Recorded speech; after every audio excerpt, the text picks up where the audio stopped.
Vamos a ir a nuestro sermón de hoy, que va a estar en un salmo. Hoy día vamos a hacer una pausa necesaria en 1 Timoteo. Yo los invito al Salmo 51 y vamos a ver este salmo a la luz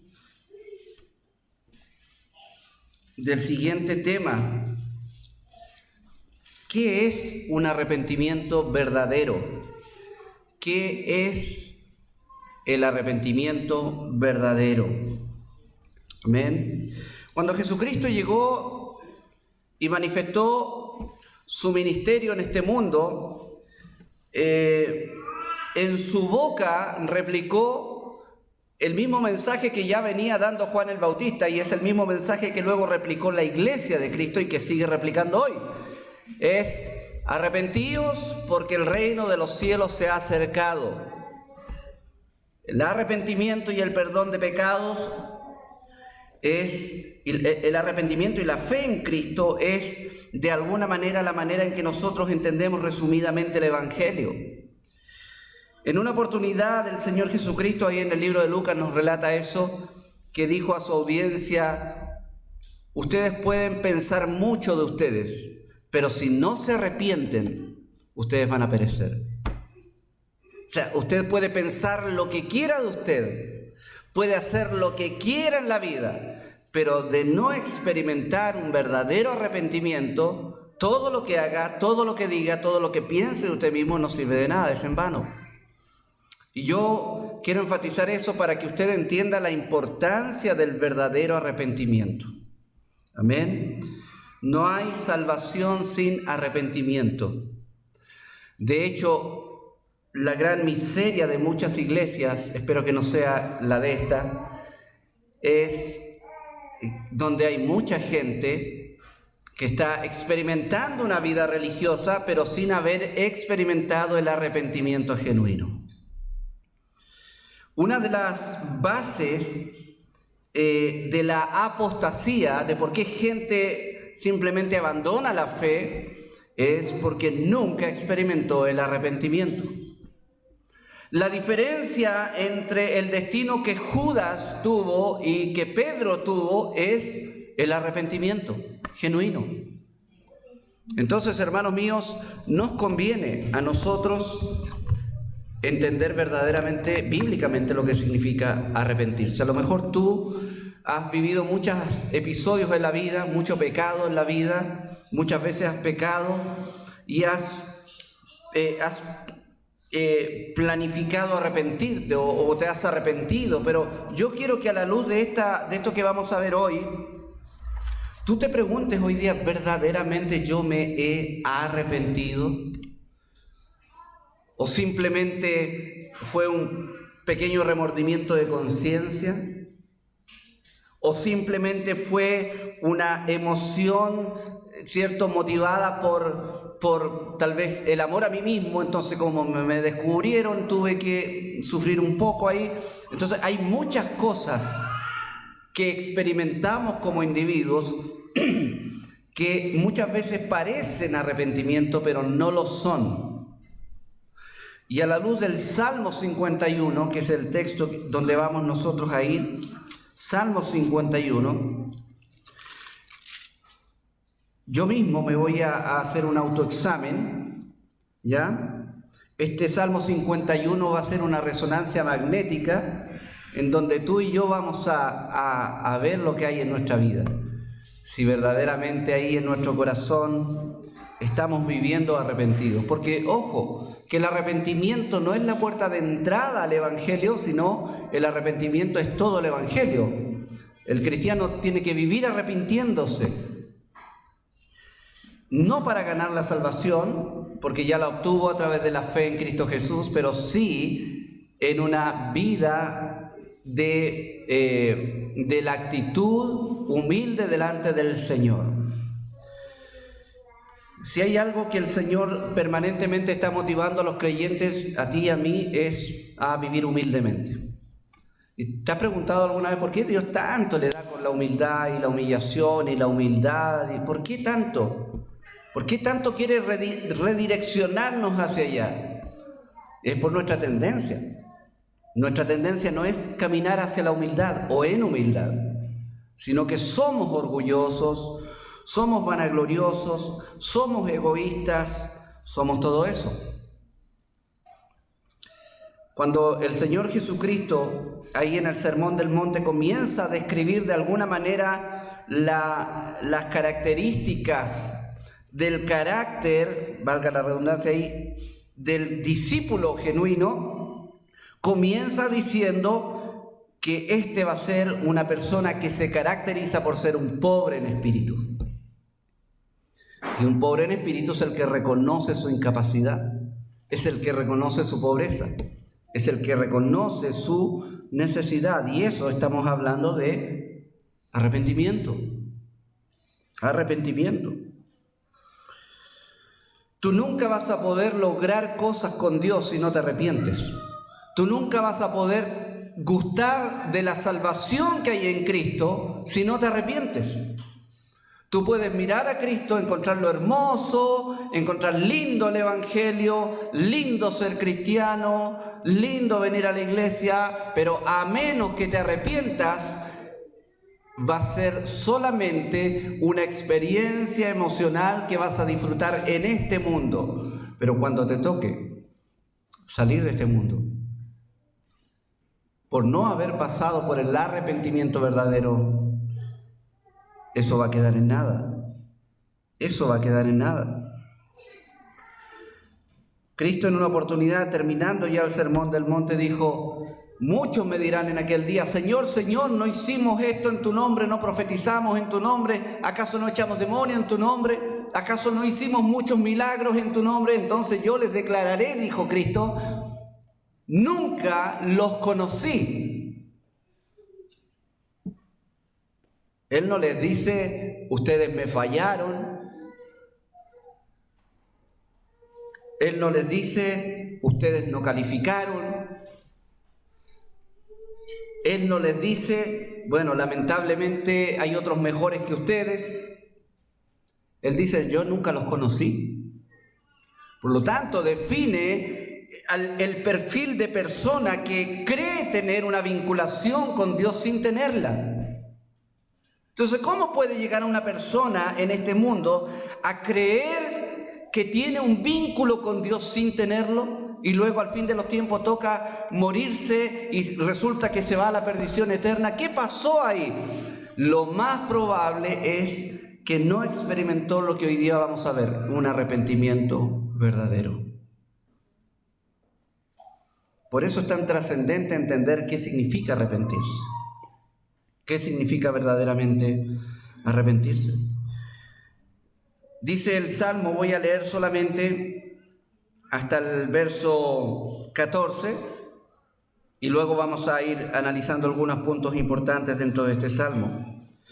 Voy a leer el encabezado editorial original, ¿ya? Cuando dice al músico principal y todo eso, no piense que eso lo pusieron las sociedades bíblicas que imprimió la Biblia. No, eso está originalmente en los textos salmísticos, ¿ya? Dice, al músico principal, Salmo de David, cuando después que se llegó a Betsabé, vino a él Natán el profeta. Ten piedad de mí, oh Dios, conforme a tu misericordia. Conforme a la multitud de tus piedades, borra mis rebeliones. Lávame más y más de mi maldad y límpiame de mi pecado. Porque yo reconozco mis rebeliones y mi pecado está siempre delante de mí. Contra ti solo he pecado y he hecho lo malo delante de tus ojos, para que seas reconocido justo en tu palabra y tenido por puro en tu juicio. Y aquí, en maldad he sido formado, y en pecado me concibió mi madre. He aquí tú amas la verdad en lo íntimo, y en lo secreto me has hecho comprender sabiduría. Purifícame con hisopo y seré limpio. Lávame y seré más blanco que la nieve. Hazme oír gozo y alegría, y se recrearán los huesos que has abatido. Esconde tu rostro de mis pecados y borra todas mis maldades. Crea en mí, oh Dios, un corazón limpio y renueva un espíritu recto dentro de mí. No me eches de delante de ti y no quites de mí tu Santo Espíritu.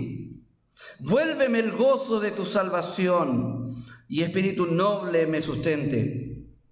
Entonces enseñaré a los transgresores tus caminos y los pecadores se convertirán a ti. Líbrame de homicidios, oh Dios, Dios de mi salvación, cantará mi lengua tu justicia. Señor, abre mis labios y publicará mi boca tu alabanza. Porque no quieres sacrificio, que yo lo daría, no quieres holocausto. Los sacrificios de Dios son el espíritu quebrantado. Al corazón contrito y humillado no despreciarás tú, oh Dios. Haz bien con tu benevolencia, Sión. Edifica los muros de Jerusalén. Entonces te agradarán los sacrificios de justicia, el holocausto u ofrenda del todo quemada. Entonces ofrecerán becerros sobre tu altar. Amén. Oremos al Señor. Querido Dios, queremos ir a tu presencia en esta oportunidad para rogar tu misericordia sobre nosotros y nos permitas a través de este texto poder apuntar con nuestro corazón hacia un arrepentimiento genuino, Señor. Derrama tu compasión y tu misericordia sobre nosotros, sobre esta asamblea, Señor, para que aquellos que no han experimentado la salvación en Cristo puedan ser objeto de la obra del Espíritu Santo con tu palabra a través del Evangelio, y aquellos que hemos sido, Padre, vinculados por la gracia y por Cristo, Señor, a tu familia, ayúdanos, Señor, a vivir en arrepentimiento delante tuyo. Te imploramos, Padre, por cada una de nuestras vidas, Señor. En el nombre de Jesús. Amén. Hermano mío, amigo mío, lo que tú necesitas urgentemente en estos días es del Señor. Del Señor. Lo necesitas más que al dinero, más que a una mejor estabilidad económica, más que una buena salud, más que cualquier condición que en tu mente haya como ideal. Lo que necesitas tú es el perdón de tus pecados. Es el perdón de tus pecados. Porque solamente el perdón de nuestros pecados trae paz, sosiego a nuestra alma. Porque el verdadero sosiego de nuestra alma, la verdadera paz en nuestra alma proviene de Dios. Solamente Él es Dios de paz. Solamente Él es Dios de bonanza, de reposo. El Señor en 6 días creó el mundo y todo lo que hay, y luego de esto reposó. Y ese reposo es el que Dios te ofrece en Cristo. Porque solamente en Cristo hay reposo. De ahí nacen las palabras que Cristo dice cuando dijo: venid a mí todos los que estáis trabajados y cargados, que yo les haré descansar. Ese es el reposo de Dios. Ese es el descanso en Dios. Esa es la paz con Dios y la paz de Dios. Pero tú no puedes experimentar la paz de Dios si primero no estás en paz con Dios. Y no puedes estar en paz con Dios al menos que te arrepientas de tus pecados. No te engañes, no es algo fácil. Nosotros por naturaleza no nos queremos arrepentir de nuestros pecados. Nos defendemos como gato de espaldas cuando nuestra conciencia frente a la palabra de Dios es acusada. Justificamos nuestro pecado. Justificamos nuestro pecado. Queremos de alguna manera mirar a nuestro alrededor e imputar a medio mundo nuestras culpas, las responsabilidades de nuestra condición. No somos dados a mirar en nosotros mismos. Menos somos dados a arrepentirnos de nuestros pecados. Todo lo contrario, luchamos con Dios, peleamos con Dios. A veces peleamos con la gente, pero esas peleas con la gente son peleas con Dios. Porque muchas veces dentro de esas peleas está el hecho de no someterme a Dios, no quiero someterme a Dios. Entonces el arrepentimiento verdadero, hermanos míos, es lo que tú y yo debemos experimentar para encontrar de Dios. Tan importante es el arrepentimiento verdadero, hermanos, que gran parte de tu frialdad espiritual, de tu indiferencia espiritual, de tu tibieza, de tu desconexión con las cosas de Dios, es probable que esté ligado íntimamente a una falta de arrepentimiento. Porque te has metido en una vida donde de alguna manera has transado principios, has transado convicciones, pero de alguna manera le has dicho a tu conciencia que viva reposada, aunque frente al Señor y su palabra tu conciencia te acusa día a día. Y la culpa ahí resuena, ¿cierto? Ahora, entre paréntesis, la culpa, hermanos míos, no es algo malo. La culpa es una alarma. Es una alarma de nuestra conciencia. Cuando tú haces algo en contra de lo que en tu conciencia hay como correcto, bueno, se origina esto que llamamos culpa. ¿Cuál es el gran problema? Que muchas veces nosotros pensamos que la culpa es el problema. Entonces podemos ver a un hermano que se siente culpable porque hay una condición interna en su corazón donde hay pecado involucrado. Y le decimos, hermano, ya no se preocupe tanto, cambie la cara, hermano, cambie la actitud, ya vamos. No, hermano, a lo mejor lo peor que usted puede hacer es sacarlo de esa situación, porque esa culpa que está sintiendo lo puede llevar al arrepentimiento. Lo peor que puede hacer tal vez es decirle al mal tiempo buena cara. Lo mejor que puede hacer es guiarlo a Cristo. Es guiarlo a Cristo. No solucionarle usted los problemas, guiarle a Cristo. Entonces la culpa, hermanos míos, es algo que Dios quiere generar en nuestros corazones porque es uno de los pasos que nosotros damos hacia el arrepentimiento. De hecho, fue necesario que Dios generara culpa en David para que él experimentara el verdadero arrepentimiento en esta situación que nos dice el editor aquí de este salmo, que dice que este salmo lo escribió David cuando adulteró con Betsabé, lo cual fue una situación muy escandalosa.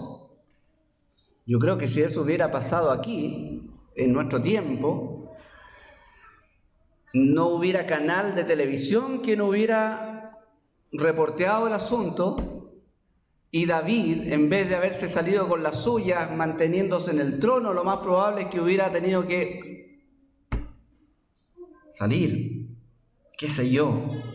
Pero es difícil entender cómo un hombre que episodios de su vida atrás, Dios había dicho de él es un hombre conforme a mi corazón.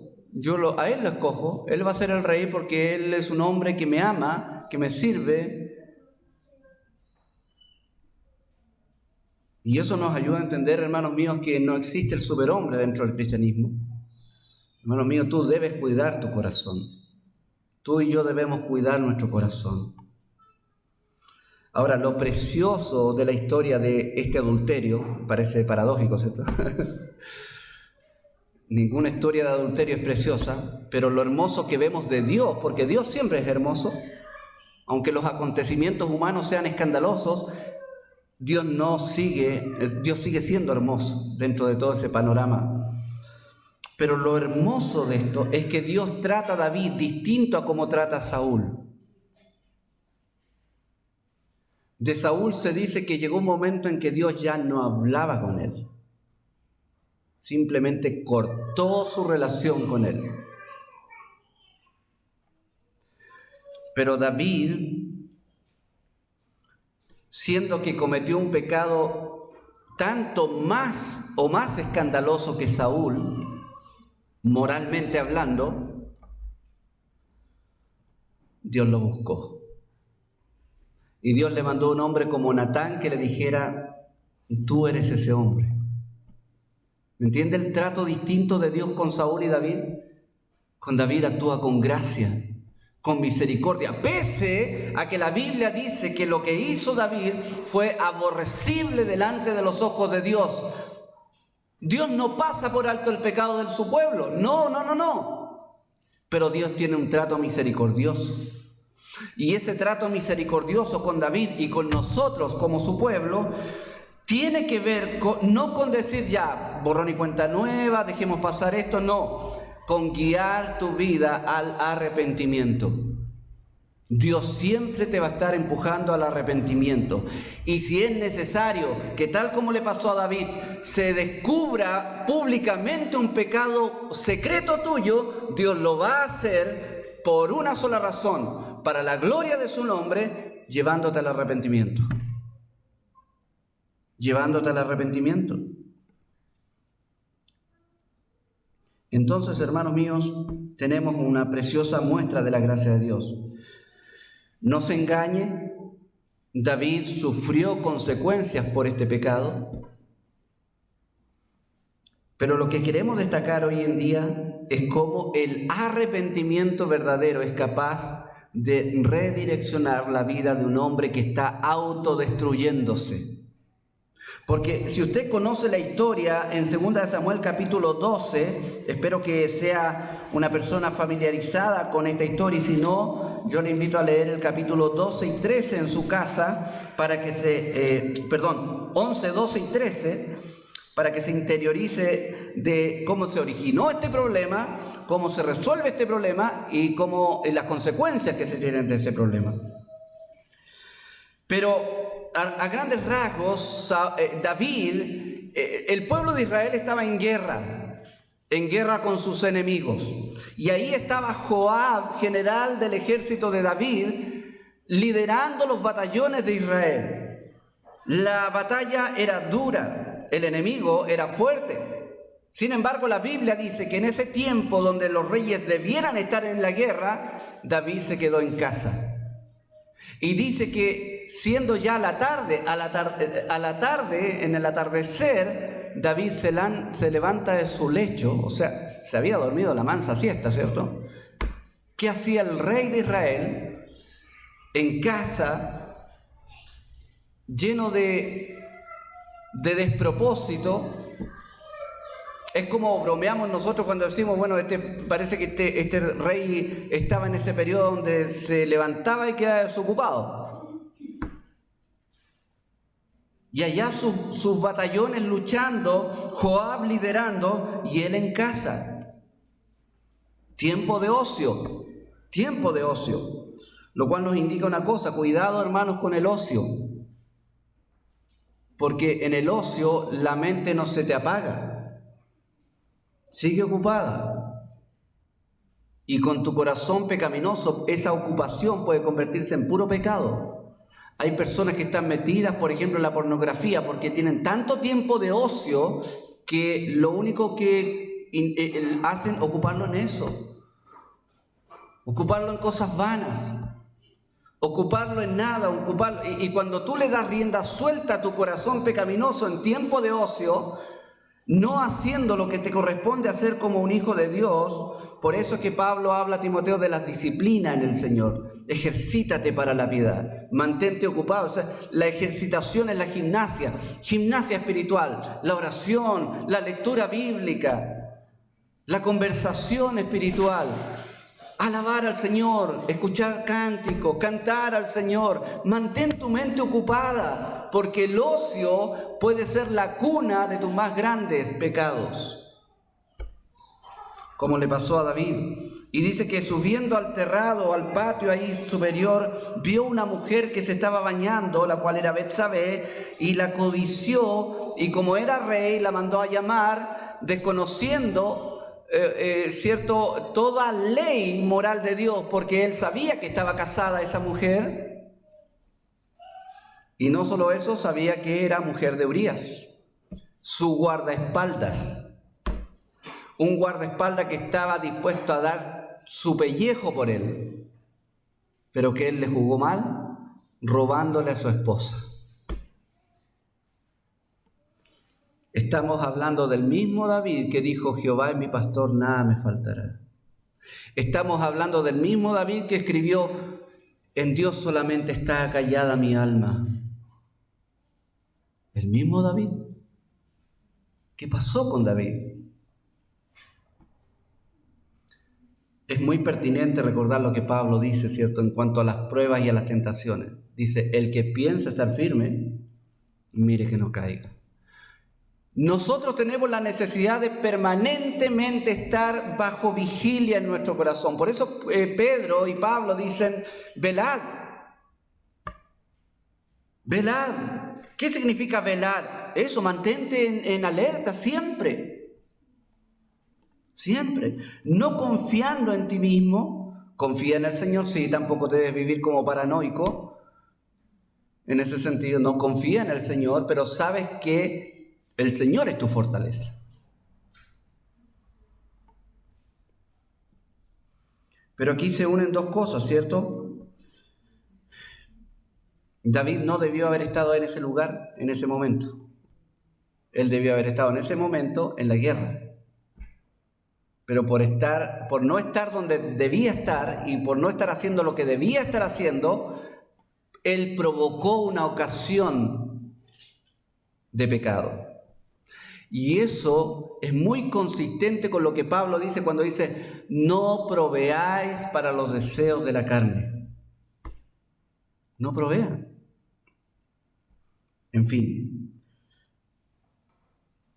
Dice la palabra del Señor que David tiene intimidad con Betsabé, la envía a su casa, pero en el tiempo le llega el aviso de que está embarazada. No se arrepiente David, sino que comienza a fraguar cómo esconder todo esto. Y eso pasa cuando pecamos, ¿cierto? ¿Cómo escondo esto? ¿Cómo hago para que nadie se entere? Y lo que hizo fue mandar a llamar a Urías, el esposo de Betsabé, desde la guerra. Lo mandó a buscar. ¿Para qué? Para que Urías llegara y estuviera con su esposa, y así que todos pensaran que el embarazo era el papá del bebé era Urías y no David. Y llega Urías y le dice: bueno, anda a acostarte a tu casa. ¿Y qué pasa? ¿Urías se va a la casa? No. Duerme en la puerta del palacio del rey. Porque era un hombre tan leal que dijo: yo no voy a ir a mi casa a acostarme con mi esposa si mis compañeros están peleando la batalla. Yo no voy a hacer eso. Y se quedó ahí. No le resultó a David el encubrimiento. Y planificó más, lo invitó a su palacio, lo emborrachó. Y le dijo: ya, ándate a tu casa. Y no se fue. Y luego Urías vuelve a la guerra sin ir a su casa. No resultó el encubrimiento. ¿Te das cuenta por qué el Señor no permite que tú encubras tus pecados? ¿Por qué el Señor no? Todo podría haber quedado ahí, o sea. Y así pensamos nosotros. Hacemos la grande y decimos: ya, pero si me voy a otra ciudad nadie va a saber, si allá no me conocen, entonces me voy a cambiar de iglesia porque allá nadie me conoce. Y así tratamos con nuestro pecado. No lo confrontamos. Y no lo confrontamos porque nos avergüenza, porque daña nuestro ego, porque daña nuestro orgullo el confrontarlo. Pero hermano mío, ¿tú puedes no confrontar tu pecado? Claro que sí. Pero no vas a lograr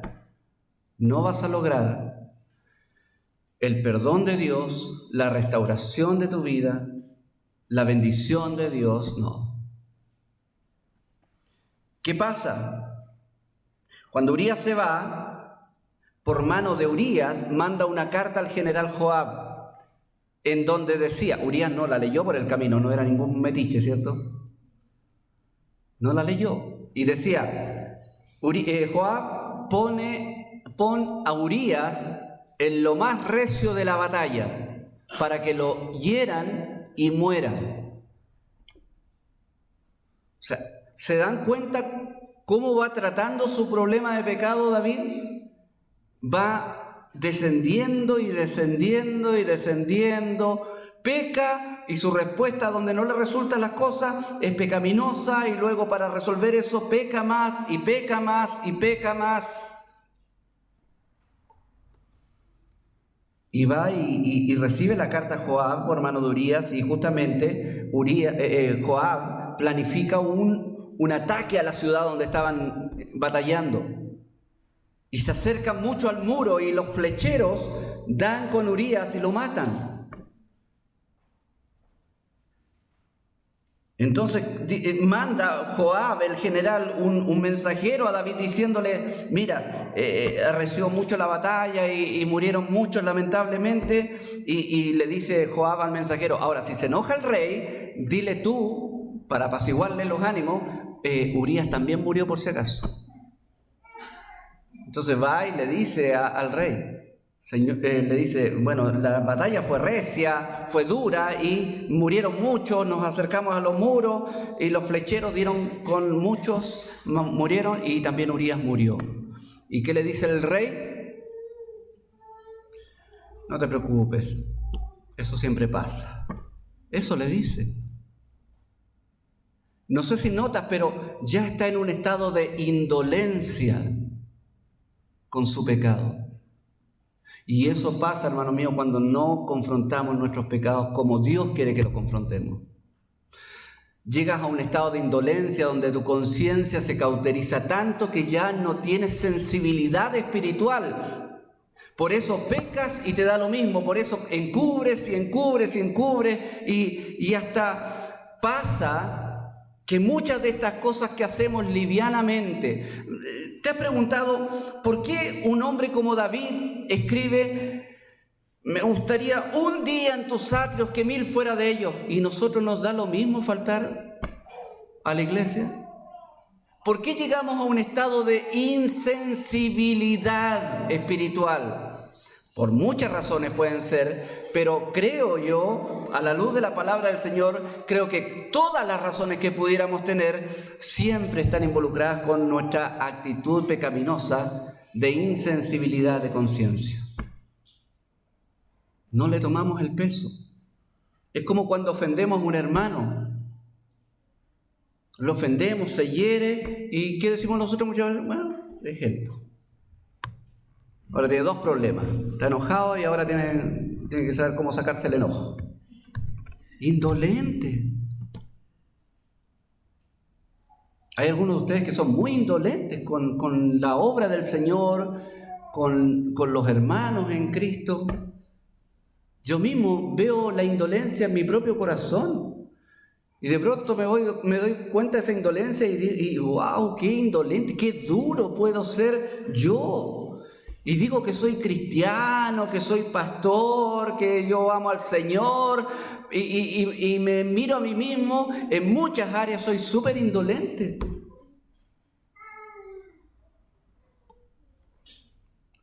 Entonces es muy probable, hermanos míos, que en este estado de indolencia nuestro, con las cosas de Dios, con Dios mismo, nuestra necesidad primordial y urgente es experimentar un verdadero arrepentimiento. Gracias al Señor que, como a David, a nosotros el Señor no nos deja en nuestra indolencia. Siempre va a permitir algo en nuestra vida. A veces duro, a veces no tan duro. Pero la idea es que siempre Dios llama la atención a nuestras vidas. Y gloria al Señor por eso. Porque con sus hijos no hace como a Saúl, que simplemente cortó relaciones. ¿Te imaginas tú Dios ya no te escuche más? ¿Te imaginas que pase eso en tu vida? Imagínalo, Dios ya no se interesa por ti. Arréglesela como usted pueda. Como decía una vez el pastor Suger Michelén, es el peor castigo que da Dios. El peor castigo que muchas veces puede dar el Señor es: te voy a dejar hacer lo que tú quieres. Es lo peor que nos puede pasar. Y David asesina a Urías, es el autor intelectual, es un cuasi delito de homicidio directo. Y hay un montón de pecados dentro aquí: un encubrimiento, adulterio, mentira, trama mentirosa, ¿cierto? Asesinato, indolencia. Porque, hermanos míos, cuando tú cometes un pecado, hay una tremenda cantidad de elementos pecaminosos que están conectados a tu pecado. No es solo un pecadito que hiciste. Por eso es que muchas veces cuando tú cometes un pecado, tú tienes que pedirle perdón a una persona. Pero también me escuchó ella. A otra, pero la iglesia supo. A la iglesia. Y el mal testimonio a los vecinos, al vecino. ¿Entiendes? ¿Por qué? Porque muchos son afectados. ¿Y qué pasó? David está ahí en su indolencia. Pero la Biblia dice: mas esto que David había hecho fue desagradable ante los ojos de Dios. Fue desagradable. Pero mire la gracia que hay en este versículo 1 del capítulo 12 de 2 de Samuel. Aquí hay pura gracia en estas primeras palabras. Jehová envió a Natán a David. ¡Wow! Dios no lo abandona. Ahí tienes a David, un tipo insensible, duro, se salió con la suya. Y más encima se trajo a Betsabé. Se quedó con la mujer hermosa, mató a su esposo y... ¡Qué tremendo! ¡Qué tremendo! Pero Dios envió a alguien. ¿Amén? Así que cuando Dios envíe a alguien a tu vida, hermano, no lo menosprecies. Ni el pastor me dice algo y tú me dices. El pastor no tiene que andarle hablando a medio mundo. Usted puede también decirle a su hermano: hermano, estás en pecado. Hermano, veo que estás mal. No tiene por qué ser el pastor. Todos somos consejeros. Todos nosotros somos consejeros de alguna manera. Todos nosotros tenemos que redireccionarnos a Cristo. Es que no sé qué decirle. Háblele de Cristo, del arrepentimiento, del perdón. Hermanos míos, Dios envió a Natán. Y Natán, para poder despertar esa conciencia dormida, esa alarma, porque a veces estas alarmas son como yo le decía a mis hijas la otra vez, son como las alarmas de los autos. Cuando recién salieron las alarmas de los autos, escuchábamos una alarma y... ¿qué pasó afuera? No, debe estar robando. Ahora suena una alarma de auto y ¿qué dicen? Alguien se le quedó abierto ahí. Ya, debe ser la vecina que se le quedó, no sabe, pero nunca pensamos que están robando ahora. A veces nuestra conciencia pasa eso. Suenan las alarmas, pero no hacemos caso. Y pasó con David. Pero Dios envía a Natán a despertar su conciencia. Y despertar su conciencia significaba que David pudiera sopesar correctamente el problemón en donde estaba metido, la magnitud de su pecado y la responsabilidad moral que él tenía frente a Dios. Lo que Natán hizo en David fue generar culpa, para que esa culpa hiciera que David se mirara a sí mismo y viera la podredumbre de su estado, y la única salida que viera era la misericordia de Dios. Por eso es que el Salmo 51 dice: ten piedad de mí, Señor, conforme a tu misericordia. Y aquí está Natán con David. Y ahí le cuenta, ¿cierto? No le cuenta un cuento por si acaso, ¿ya? Le decía yo no le cuenta un cuento, mira, había una persona que tenía muchas ovejitas. No es un cuento que le cuenta Natán a David. Lo que hace Natán es ponerle un caso real, hipotéticamente real, porque no era real, era ficticio, pero Natán se lo presenta como algo que sucedió, porque el rey David tenía que juzgar estas cosas también. Entonces Natán viene y le dice, ¿sabes qué? Allá pasó lo siguiente. Había un fulano que tenía hartas ovejas, vacas, y tenía, digamos, muchas. Pero su vecino tenía una sola corderita y la cuidaba como ninguna.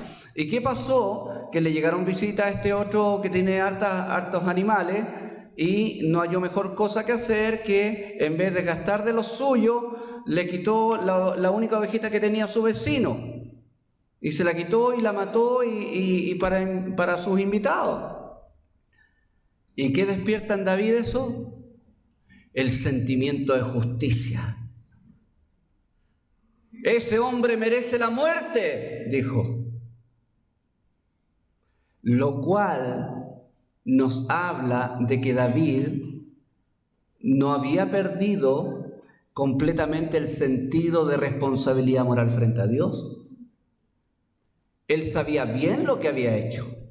El problema es que estaba tan encubierto,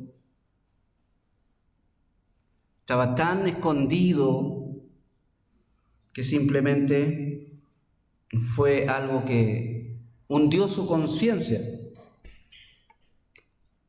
Y Natán, cuando dice, bueno, ese hombre merece la muerte, vive Jehová. Mire, ahora habla por el Señor. Vive el Señor, que el que tal hizo es digno de muerte. Y debe pagar la cordera con 4 tantos, porque hizo tal cosa y no tuvo misericordia. Mire que así somos nosotros.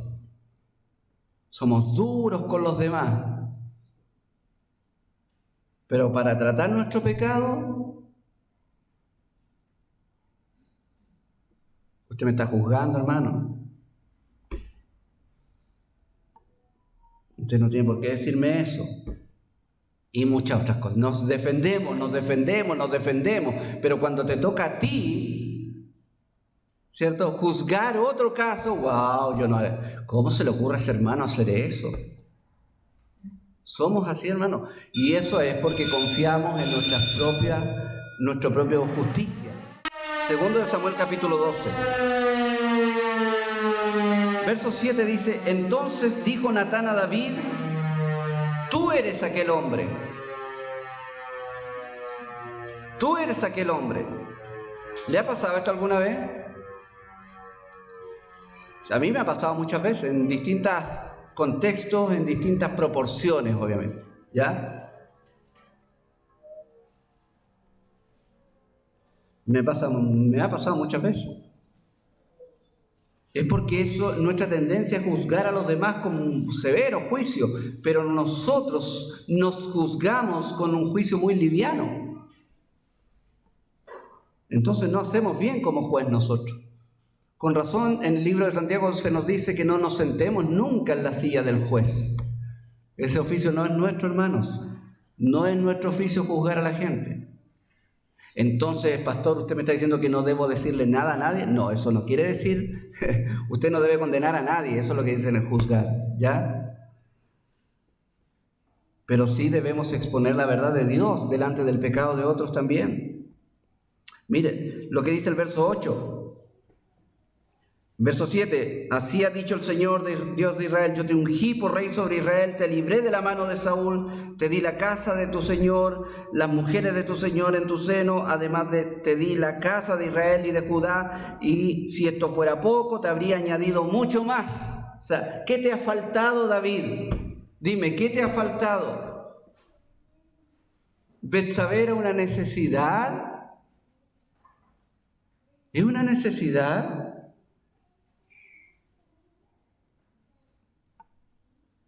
Se da cuenta aquí hay algo importante. No es necesario pecar. Nosotros pecamos por elección, porque decidimos pecar, no porque necesite. No. Y dice el verso 9, ¿Por qué pues tuviste en poco la palabra de Jehová haciendo lo malo delante de sus ojos? Lo mismo que le dice a Saúl. Saúl, tú tuviste en poco las palabras del Señor. Y aquí, ¿qué hizo David? Tuvo en poco las palabras del Señor. ¿Y qué haces tú cuando pecas? Tienes en poco la palabra del Señor. Te da lo mismo. Te da lo mismo. Eso es lo que pasa con nuestro corazón pecaminoso. Le da lo mismo la palabra del Señor ahí en el momento. Pero ¿qué dice el Señor? A Urías Eteo heriste espada y tomaste por mujer a su mujer y a él lo mataste con la espada de los hijos de Amón. Por lo cual ahora no se te apartará jamás de tu casa la espada, por cuanto me menospreciaste y tomaste la mujer de Urías Eteo para que fuese tu mujer. Así ha dicho Jehová: he aquí yo haré levantar el mal sobre ti de tu misma casa, y tomaré tus mujeres delante de tus ojos y las daré a tu prójimo. Pasó con su hijo Absalón, ¿cierto? Que tomó sus mujeres, el cual yacerá con tus mujeres a la vista del sol, porque tú lo hiciste en secreto, mas yo haré esto delante de todo Israel y a pleno sol. No es buen negocio, hermanos, encubrir el pecado. No. Entonces dijo David a Natán: pequé contra Jehová. Y Natán dijo a David: también Jehová ha perdonado tu pecado, no morirás. Y consoló David a Betsabé, su mujer, y llegándose a ella, durmió con ella, y ella le dio a luz un hijo, y llamó su nombre Salomón, al cual amó Jehová. Aquí hay varias cosas hermosas. Cuando una mujer es mamá soltera, y nosotros los cristianos tendemos a estigmatizar mucho eso en el sentido de no, como los leprosos, ¿cierto? La sacamos del campamento, hermano mío. La fornicación es pecado. Amén. El adulterio es pecado. El sexo practicado fuera del matrimonio es pecado. Pero tener un hijo no es pecado.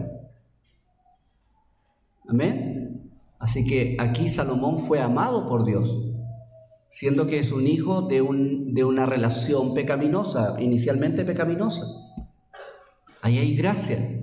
Y no solo eso, está llevando a cabo el plan para traer al Redentor. ¡Wow! Tremenda historia en medio de esta genealogía. Así como la de Tamar, que tuvo un hijo con su suegro. ¡Qué escandaloso!